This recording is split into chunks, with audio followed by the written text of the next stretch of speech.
நேரடியா இப்ப ஆம்பூர்ல அதிமுக கல்யாண சுந்தரம் பேசிட்டு இருக்காரு, நேரடியா சேர தூக்கி வீசி எறிகிற அந்த மாதிரி ஒரு காட்சிகள் அரங்கேறுது.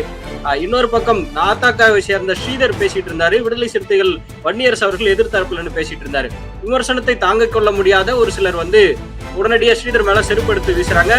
அந்த மேடையில இருந்த வன்னியரசு அதை கண்டிக்கவும் இல்லை.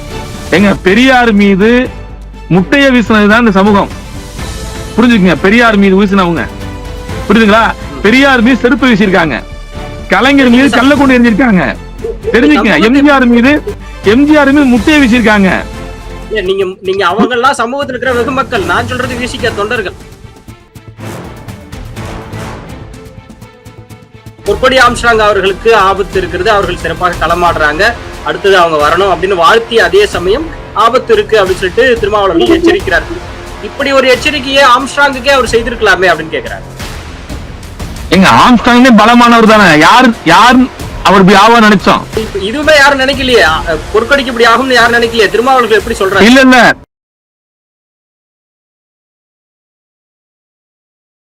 3 கிலோமீட்டர் தாண்டி போய் ஒரு பெண் பிள்ளையை வாயில் வச்சு சுட்டது எந்த ஆட்சி? அதிமுக ஆட்சி. அப்படி எதுவும் நடந்திருக்கா? தேடி போய் சுட்டுக்காங்களா?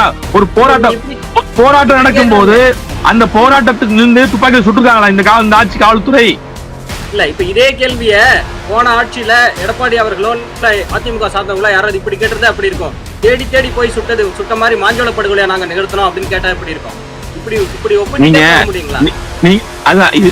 இருக்குன்னா இது நடத்துக்கு இப்ப பேசுகின்ற ஊடகம் நெறியாளர்கள் தான் இப்படி ஒரு விவாத பொருள் உருவாக்குறது.